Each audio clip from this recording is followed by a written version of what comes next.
For the repair of the Alfa Laval EPC50 OP front module, the following procedures were necessary. Replacement of various electronic components and general cleanup of the unit. For testing, we use 24-volt DC power supply. As soon as we turn it on, the unit responds, and the screen lights up.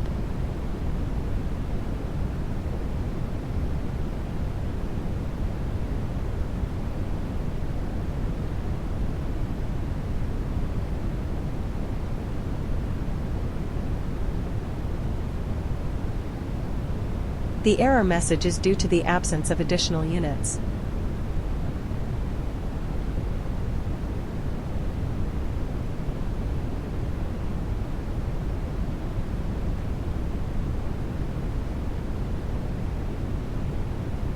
It is now clear that the OP front module is working successfully and is ready to be delivered to the client.